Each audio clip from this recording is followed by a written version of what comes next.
Le numéro 9 de l'AS Saint-Étienne est arrivé, c'est officiel, le club l'a annoncé. Le jeune Lucas Stassin arrive en provenance de Waterloo, club belge.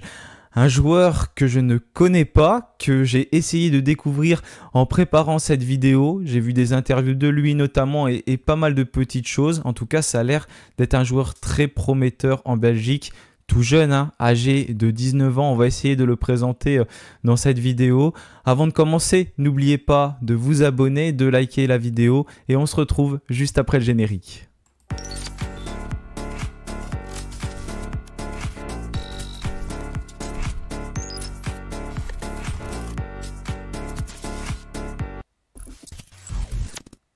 Voilà, c'est la dernière journée de Mercato, celle où il y a plein de rebondissements au niveau des départs, au niveau des arrivées.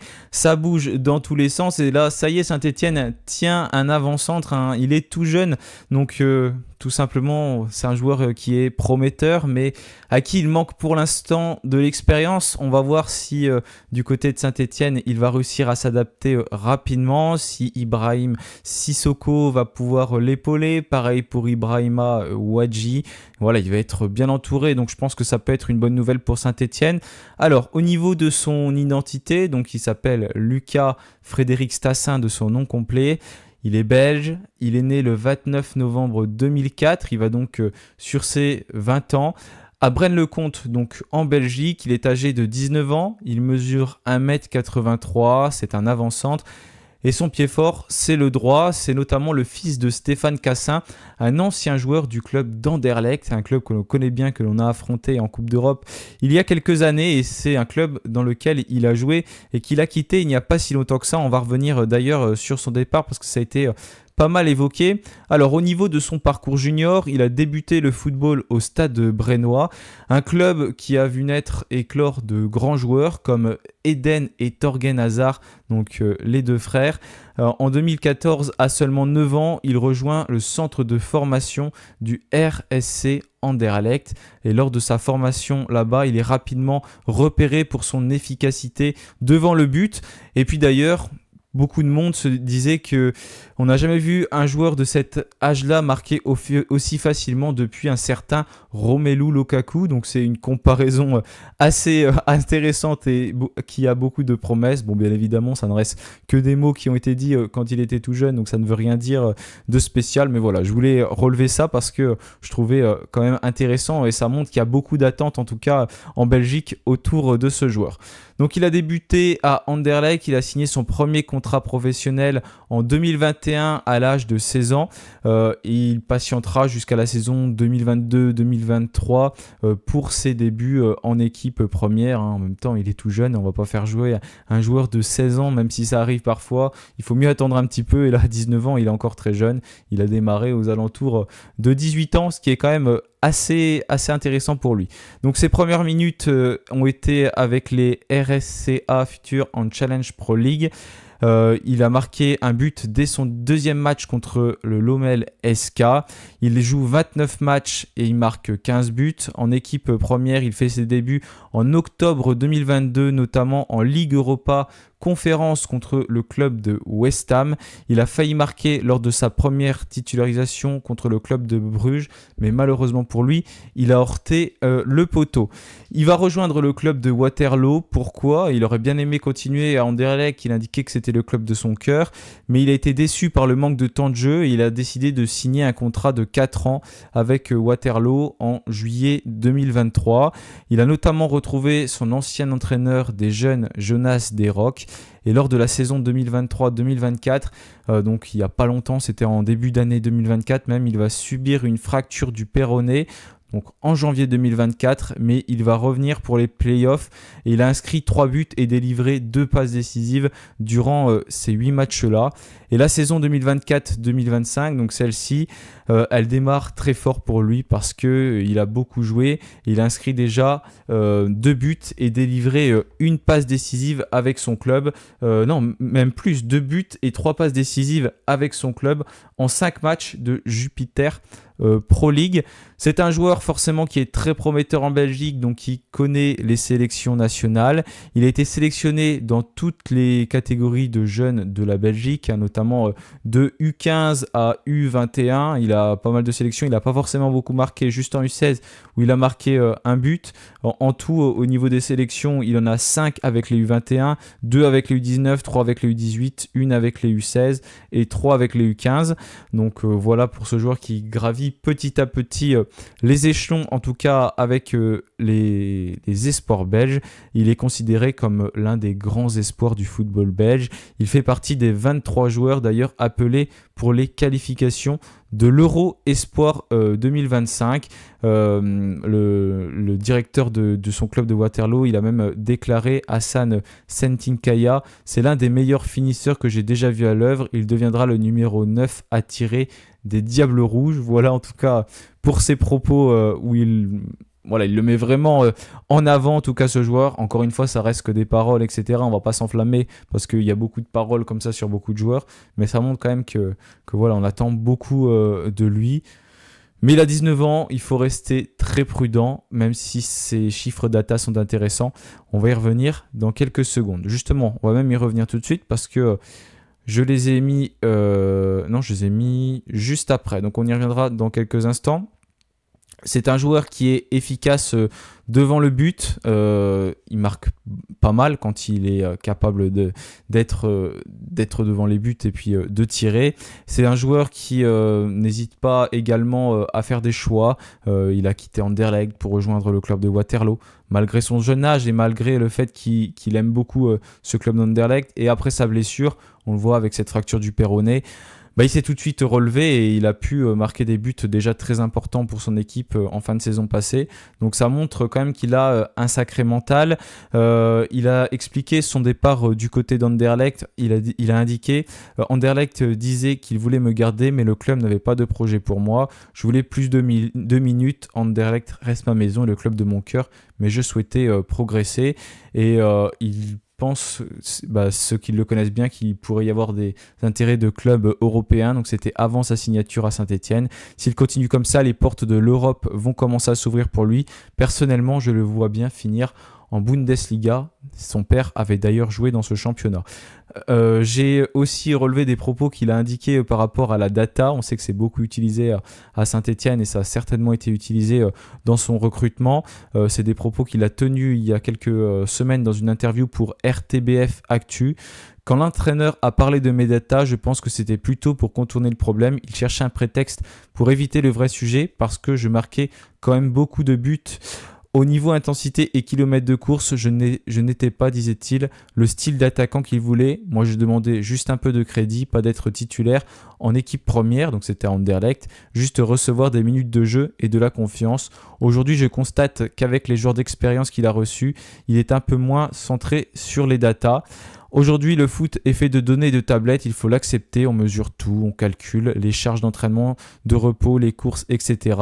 Moi, ça m'intéresse de voir mes mètres à haute intensité et j'essaie toujours de m'améliorer. On fait parfois des entraînements spécifiques, data, etc. Et si mes résultats sont bons, ça peut compenser un entraînement moins bon sur le plan purement tactique. Après, comme le dit mon père qui a joué à une époque où les datas n'existaient pas, on peut faire un match où l'équipe court, moins de 100 km, mais on gagne 3-0. C'est quoi le plus important ? Moi, quand j'observe un joueur, j'analyse son intelligence de jeu, ses pertes de balles et ses courses. Les datas, ça vient après. Voilà en tout cas pour sa prise de position sur cet outil de la data que je trouvais assez intéressante aujourd'hui dans un foot très moderne. Et c'est un jeune joueur qui a tenu ces propos-là. Justement, je vais faire une analyse data, même s'il n'en est pas trop fan, mais qu'il l'utilise quand même. Une analyse data. Je vais relever des chiffres de la data pour apprendre à mieux le connaître parce qu'on ne le connaît pas forcément très bien et je trouve que c'est quand même intéressant. Donc pour ce jeune joueur, je me suis trompé dans le diaporama parce qu'il y avait une autre recrue à Saint-Etienne, je ne sais pas si elle a signé, donc j'ai oublié de l'ajouter, je vais changer tout de suite. Voilà pour Lucas Tassin donc, qui arrive à Saint-Etienne. Au niveau de ses points forts, il est excellent dans la création d'occasions de but pour ses coéquipiers. Il est tout simplement parmi les meilleurs. Si on prend 100 joueurs, il est le 3e meilleur. C'est ça que ça indique. Quand vous voyez 97, ça veut dire que si on prend 100 joueurs, il est meilleur que la plupart, et il y en a seulement 3 qui ont plus performé que lui avec cette statistique. C'est également un joueur qui a un bon apport en termes de passes et qui devrait mener à un but comparé à d'autres attaquants. Là, il fait partie c'est carrément le meilleur ou le deuxième meilleur joueur dans ce domaine. Pareil, il est capable de marquer en attaque avec ses propres tirs ou même créer des opportunités pour les autres. C'est un joueur qui est très efficace dans la préparation des actions de tir, donc il est très précieux en phase offensive. Je crois que c'est un joueur qui est capable de pas mal décrocher aussi d'après ce que j'avais pu entendre. Il est capable aussi d'avancer rapidement avec le ballon, ça aide son équipe à progresser sur le terrain. C'est aussi un joueur qui est efficace dans le dribble, meilleur que 82% des joueurs qui jouent à son poste dans ce domaine. C'est une de ses forces majeures. Et c'est aussi un joueur qui s'investit défensivement. Donc là, c'est très intéressant parce qu'on sait que le rôle d'avant-centre à Saint-Etienne et de se replier défensivement est très important. Il est meilleur dans ce domaine que 93% des joueurs qui jouent à son poste. Donc ça, c'est quelque chose qu'il faut vraiment mettre en avant, notamment sa capacité à tacler parce qu'il est très bon dans ce registre des tacles.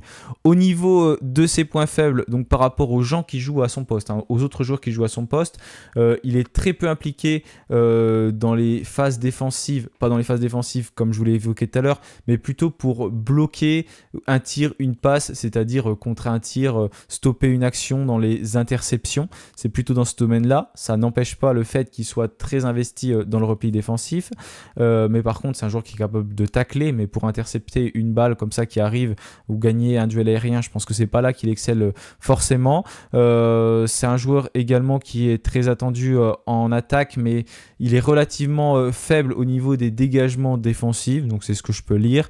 Au niveau des duels aériens gagnés, voilà, cette statistique elle est là. Il est moins performant dans les duels aériens gagnés, c'est un peu une de ses faiblesses, on va dire, par rapport aux autres attaquants. Au niveau du taux de passe réussi, c'est aussi un joueur qui est un peu en échec pour réussir à trouver ses partenaires par rapport aux autres joueurs qui jouent à son poste. Mais bon, voilà, ça, les chiffres d'Adata, c'est bien joli, mais c'est difficile à analyser. Ça dépend des coéquipiers, ça dépend du championnat, de tellement de choses. Donc, pour moi, c'est un peu les limites de cet outil de l'Adata. Et au niveau des touches dans la surface adverse, c'est pas forcément un joueur qui touche beaucoup de ballons dans la surface adverse. Donc voilà, c'est peut-être un domaine qu'il peut améliorer. Je pense qu'il touche beaucoup de ballons, mais en dehors de la surface, parce qu'on a vu qu'il était aussi efficace devant les buts. Voilà, j'ai terminé en tout cas pour ma présentation. J'ai notamment comparé avec les chiffres de Bamba qui évolue à Lorient, Mohamed Bamba qui aurait pu rejoindre Saint-Etienne. Il était un peu au-dessus même au niveau de l'outil de la data que ce joueur, pour vous donner un ordre d'idée. Bon, encore une fois, ça reste que des chiffres et même lui l'a évoqué, mais c'était pour donner une base et voilà, qu'on apprenne à mieux connaître ce joueur. Peut-être que c'est la dernière recrue de Saint-Etienne, peut-être que ce n'est pas la dernière recrue. Vous avez vu, il y avait Ekwa qui était mis là. Peut-être que la vidéo est sortie avant, peut-être qu'elle sortira après. Je ne sais pas, mais en tout cas, ce sont des recrues qui se sont bouclées dans les tout derniers instants. On est en live ce soir, peut-être quand cette vidéo sort, on est en live ou il arrive après. Donc n'hésitez pas à venir. On vit les dernières heures de ce mercato ensemble. Donc peut-être qu'on officialise cette recrue en live. Je ne sais pas quand elle va y être, mais voilà. Pour ce joueur qui a une expérience en Belgique, pour le coup, il n'a pas connu d'autres championnats, donc c'est sa première expérience hors Belgique. Et voilà, il a évoqué aussi son rapport avec ses parents et notamment sa maman qui voilà, lui prépare beaucoup de choses, ses repas, etc. Je ne sais pas si sa famille va le rejoindre en France, mais en tout cas, c'est quelque chose qui compte beaucoup pour lui. Avec son jeune âge, forcément, il a besoin de soutien et d'être épaulé derrière. Et je pense que sa famille est un atout considérable, donc elle va certainement venir le rejoindre en France ou en tout cas passer beaucoup de temps avec lui. Mais c'est une première vraie étape dans sa carrière. Même s'il a déjà quitté Anderlecht pour rejoindre Waterloo, là il quitte carrément le club de Waterloo pour rejoindre Saint-Etienne et donc rejoindre un autre championnat, celui de la Ligue 1. Merci à tous d'avoir suivi cette vidéo. N'hésitez pas à me donner votre avis en commentaire, mais le mercato s'est vraiment emballé dans les derniers instants comme on pouvait l'attendre. Donc n'hésitez pas également à donner une note à ce mercato et me dire si vous êtes satisfait. Olivier Dalloglio, vous voulez des joueurs d'expérience? Pour l'instant, on voit ce n'est pas trop le cas. Peut-être qu'il y en a eu d'officialisés parce que voilà, quand je tourne ces vidéos à l'avance, donc on va voir tout ça. Merci à tous d'avoir suivi cette vidéo, passez un agréable week-end, un bon match contre Brest et bien évidemment, allez les Verts, salut à tous.